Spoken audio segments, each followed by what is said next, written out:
Бүгінгі біздің студиямыздың қонағымен таныстыра кетейін. Мемлекеттік академиялық симфониялық оркестрінің және Нұрғиса Тілендиев атындағы мемлекеттік академиялық фольклорлы этнографиялық оркестрінің дирижері Мүслім Әмзе. Мүслім аға, қайырлы таң, студиямызға қош келдіңіз. Көңіл күйіңіз қалай? Көңіл күй өте жақсы. Иә. Олай болса, әңгімеміздің әріптесасын, сонау балалық шаққа саяхат жасасақ, жалпы туған жеріңіз, өзіңіз жайлы толығырақ айта кетсеңіз. Мен 1977 жылы қазіргі оңтүстік Қазақстан облысы Сарыағаш ауданына қарайтын бұрынғы аты Келес ауданы болған. Сол жерде Абай ауылында дүниеге келгенмін. Сол жерде оқыдық, содан кейін оқуды 14 жасымда Қызылордаға барып, сонда музыкалық колледжде жалғастырдым. Содан Алматыға келіп, осында қалдық. Біз қазір жұмыспен, отбасымызбен осында алып қаладамыз. Жақсы, осы жүздеген аспаптарды біріктіріп, оған көшбасшы болу негізі оңай ма, қиын ба? Әрине қиын. Енді жалпы мамандықтың оңайы жоқ қой. Иә, дұрыс айтасыз. Қиын, өйткені музыканттар тұрмақ жалпы 5-6 немесе 10-15 адамның басын қосып. 2-3 адам басын қосып, басын қосып, бір әңгіме айтып, немесе оны бір идеяға жұмылдыру, өзінен байқайсыз қандай қиын екен. Ал онда 100-ден астам адам бар. Бәрін біріктіру әрине қиын. Осы әріптестеріңізбен түсініспеушілік туған кезде не істейсіз? Бір өзіңіздің амалыңыз бар ма? Амал болу керек, амал өте көп. Ұрасыз ба, әлде майдалап сөйлейсіз бе? Енді ол сол жердегі жағдайға байланысты. Кейде болады, шаршап кетеді. Жұмыстың шаршаған кезде міндетті түрде тоқтауға тура келеді. Оны енді айтпайсыз ғой. Арасында әзіл әңгіме айтасыз. Немесе басқа мүлдем жұмысқа қатысы жоқ әңгіме айтасыз. Сосын сұрайсыз, олардың пікірін сұрайсыз. Әркім әртүрлі пікір айтады. Жаңағы қиыншылық кішкене уақытқа ұмытылады. Содан кейін жаңаша бір көңіл күймен жұмысқа кірісесіз. Сіздікі дұрыс емес, мен бұлай істегім келмейді деген жағдайда сіз ренжисіз бе әлде? Жоқ, енді көп жерде енді айтқан нәрсені талап етеміз ғой. Соны істеген, оған көндіру керек соған. Менің айтып жатқан нәрсем, менің талап етіп жатқан нәрсем дұрыс екеніне мен сендіруім керек.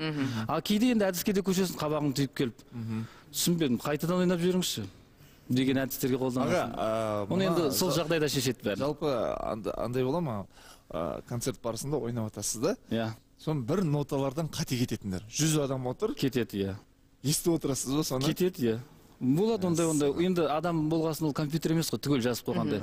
Сол кезде мүмкін басқа нәрсе ойнап отыруы, немесе көңіл күй көтеріліп кетуі мүмкін. Аспаптардың шектері үзіліп кетуі мүмкін. Ондай да болады. Иә. Шектезіліп. Аға, жалпы елімізде бұл сала қаншалықты дамыған? Енді 34 жылы алғашқы оркестр ашылған. Ахмет Жұбанов атамыз ашып, бірнеше дирижерлар тәрбиелеген.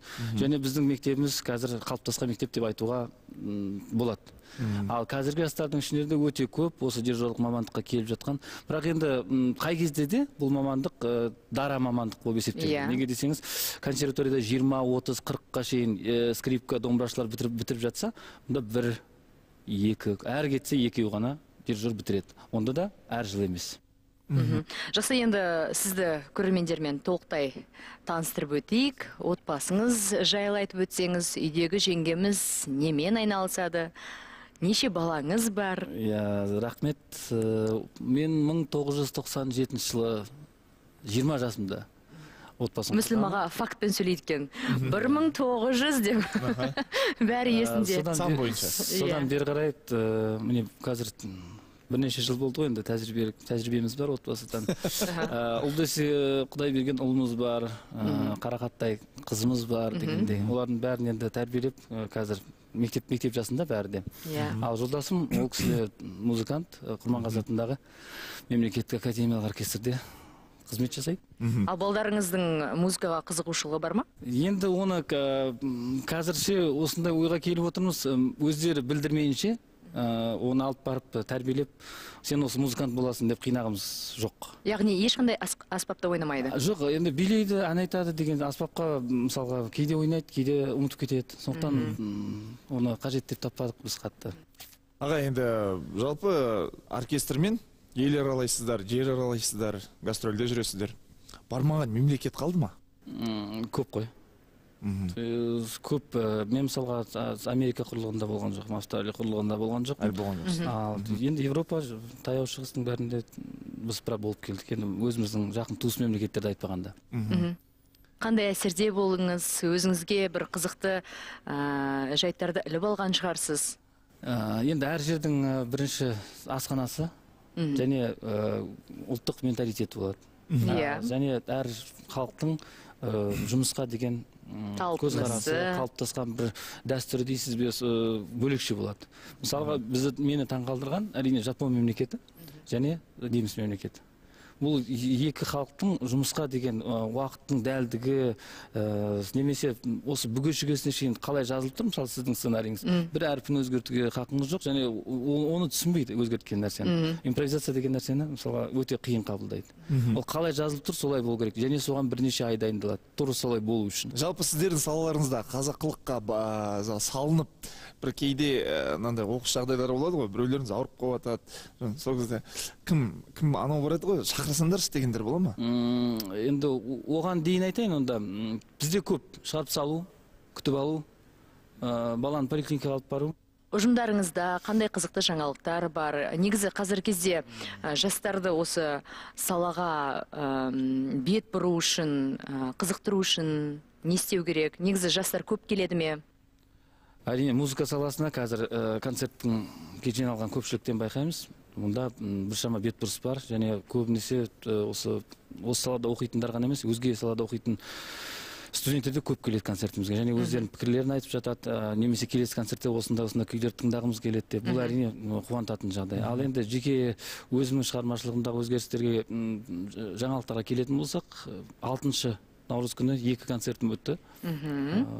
Сағат 5-те және 6:30-да үлгіріп бардық. Және осы келесі концертімді берем. Ол Ахмет Жұбанов атындағы дарынды балаларға арналған мектептің симфониялық оркестрінің үлкен есептік концерті. Сол концертті өткізгеннен кейін алдында 2 жоспарым бар. Біреу жаңағы Махамбет атамыздың шығармашылығына арналған поэзиялық музыкалық кеш өткізу, және сыр сазы деген сыр бойының ән күйлерінен, жырларынан тұратын бір кешті жоспарлап отырмын. Құдай қаласа, соны жүзеге асыру ойымда бар. Аға, енді жалпы жасыратын ештеңе жоқ. Барлығымыз жұмыс істейміз, ақша көзін іздейміз деген сияқты. Жалпы дирижерлардың табыс көзі қандай? Енді әр дирижердің өзінің табиғи бейіміне байланысты табыс көздері болады. Мысалға, біреу оркестрге күйді немесе әнді өңдеп береді. Сіздің тіліңізбен айтқанда аранжировщик. Сіз келдіңіз, бізбен ән айтқыңыз келеді, немесе басқа оркестрмен айтқыңыз келеді. Оны екінің бірі түсіре бермейді. Яғни сүймелдейсіздер ғой? Жоқ, сүймелдеуге нота жазып беру керек, музыкасын жазып беру керек. Нотасын жазып бересіздер ғой? Оркестр орындаушы ғой. Соған сіз қай стильде жазғыңыз келеді? Мысалға, қанша, қысқа, 3 шумақ, 2 шумақ. Бізде әншілер көп па сондай? Болады. Өйткені оркестрмен ән айту деген бүкіл әншілердің ішіндегі бір үлкен деңгей десек болады. Оған екінің бірі бара бермейді, оған фонограммамен шыға алмайсыз, оған өзіңіздің дауысыңызбен шығуға тура келеді. Ол кезде көңіл күйіңіз қандай болады, аудиторияны иіріп алып кете аласыз ба, бұл үлкен талап. Оған екінің бірі бара бермейді. Ал енді біздің Қазақстаннан тыс шет елден бір ұсыныстар келіп жатыр ма? Енді ол не дейсіз, жарнамаға дейсіз бе, ол егер сізге қажеттілік туып тұрса, онда шақырады. Ал сіздің ойыңызша, біздің Қазақстан несімен қызықтыра алады шетелдегі кісілерді? Ұлттық музыкасымен, ұлттық костюммен, ұлттық аспаптарымен. Яғни сұраныс бар ғой сіздің ойыңызша? Олардың ойнайтын шығармаларының формасына шейін бізде бөлек қой. Оларда қалыптасқан форма бар, біздің күйдің формасы, әннің формасы мүлдем бөлек. Әрине оларға бұл қызық болып көрінеді. Олай болса, аға, бүгінгі студиямызға келіп, бізбен бөліскен сұхбатыңызға рахмет. Сіздерге де рахмет. Шығармашылық концертіңіз өте сәтті өтті деген тілек айтамыз. Үлкен рахмет. Өнерде де қайырлы таң болсын. Тілектеспіз. Жақсы, рахмет.